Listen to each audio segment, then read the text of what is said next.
Alors Joseph Kabila zo yebisa biso boye. Même na PPRD mutu azate. Même na IDPS mutu azate, yende aza l'homme indispensable. Mais tout na Joseph Kabila. Okosa la paix 200 ans na mokilité. Soko yo okufi. Comme yo micheke Congo ndeyo.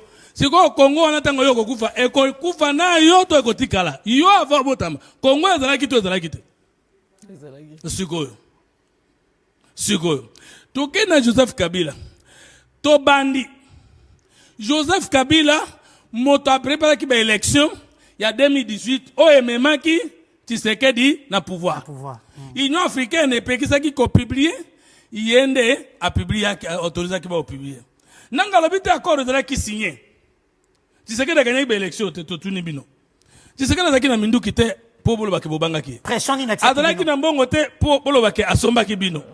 Ni esala ki bino pression po bo ke no pese pouvoir. Alors que c'est l'Obino a gagné quitté. Voilà, c'est l'Obino a gagné quitté. Et pourquoi vous publiez Boboy Kozela, commission ya Union africaine. Il y a CNI.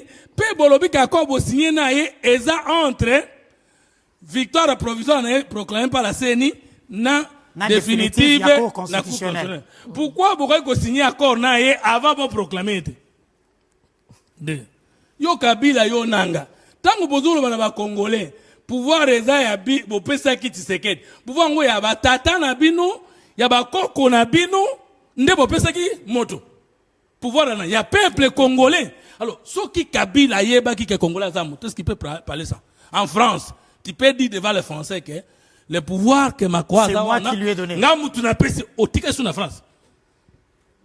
So boyo kano niveau Kabila zo mona biso ba congolais, il vous dit que le pouvoir souverain oya comme l'article 5 je l'ai confisqué et je l'ai donné à qui je veux. Yango yenda zo kaba et comme alingi ko ya ko bengana Tshisekedi na zo zonga ko bengana ye pour na pesa ke pouvoir nanga siko place wana peuple na démocratie azali wapi na mutu ya Kabila na nanga baleki ya Kagame to raisonner biso congolais yo vanda ata oza muta PPRD.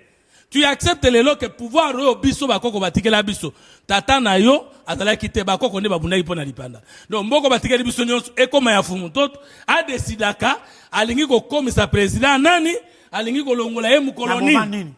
Ça c'est ce que Kabila enanga communique, mais je me pose la question ngana ntikela no komona peuple moko amnésique lokola congolais a patika mukolo Kabila na nanga batanga kilikambwana on pouvait encore avoir des licenciés badere nafse non. On pouvait encore avoir Moutavanda Kanapoto en Belgique, mais à rejoindre Nanga. Mais il n'est pas de comprendre. Quelqu'un vous dit que le pouvoir souverain du peuple congolais là, Gaïna Nanga Nde Abiso, Do Kabela Nde Tshisekedi. Ba Kabela ki yendenge nini.